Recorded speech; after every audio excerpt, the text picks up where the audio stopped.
I have another one. I agree it makes sense to involve experienced plant people early in a project, but our company is really small and lean and doesn't have the extra people. Where do I get these people? Well, the first question I have,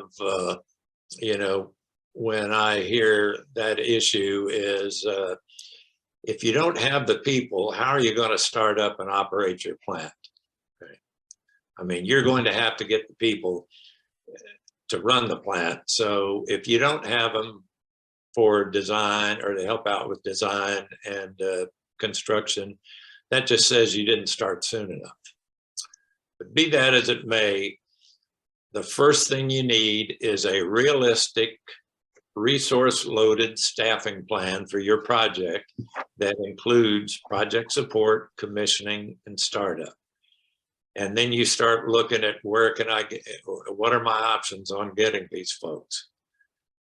Maybe you can borrow them from other operating areas on your site, or from other sites in your company if your company has other locations.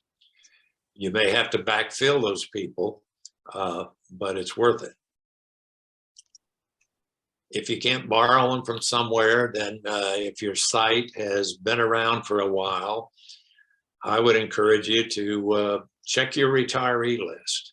You can hire a retiree for up to 6 months without impacting their pension benefits.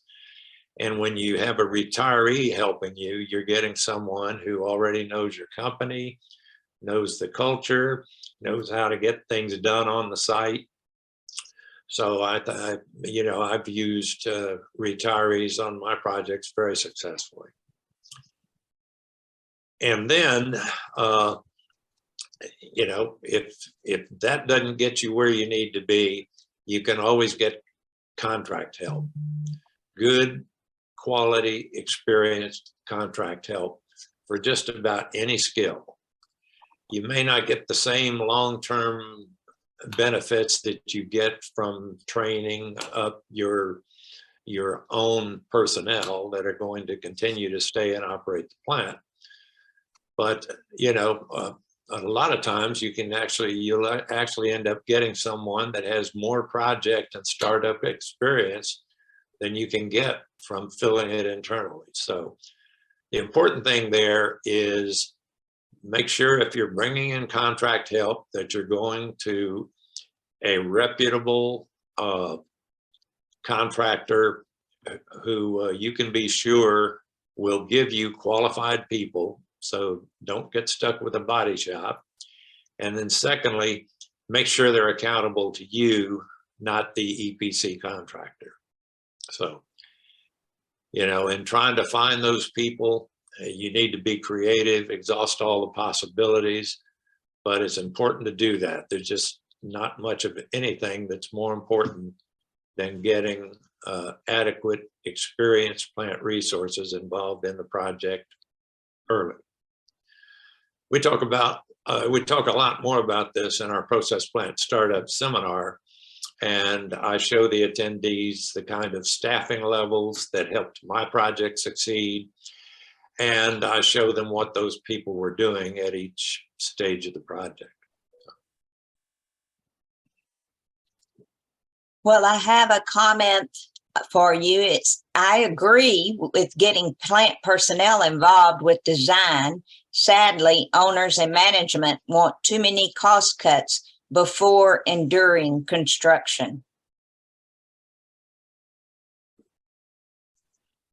So the question is, what do I do about it? Again, those people that are encouraging cost cuts, as we said before, those are executives who have never done projects, don't know what it takes, and don't know the incentive for doing it well, as opposed to just getting it done. So that's where you have to accept the responsibility to, sit down with those executives, show them,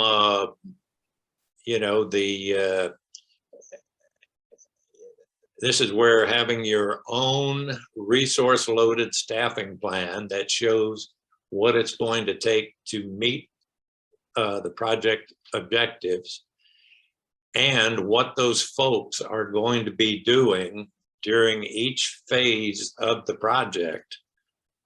You know, hopefully you can help them understand that if I don't get this work done during the design phase, then it gets pushed back to the construction phase. And if I don't get it done during construction, it gets pushed to the last minute when I'm preparing for commissioning and startup. I mean, the work has to be done. So if you can show them the kind of work that has to be done and how many people it takes to do it, if I want to meet these this schedule, then you know, the facts speak for themselves. Go in with benchmarking data. You know, again, I've used a lot of independent project analysis benchmarking data that's you know, readily available. We talk about some of that in our process plant startup seminar also. But so you have to go in with a solid argument that helps them understand the amount of work and the kind of work that it takes to get a project done. And, you know, those people are pretty smart, you know. It's your responsibility to keep them from making a bad decision. So, you know, hopefully experience, or, you know, giving them that kind of information and, you know, giving them feedback from other project experts, so forth, you know, they don't want to make stupid decisions. I think if you show them what you need and why, you know, they'll make the right decision.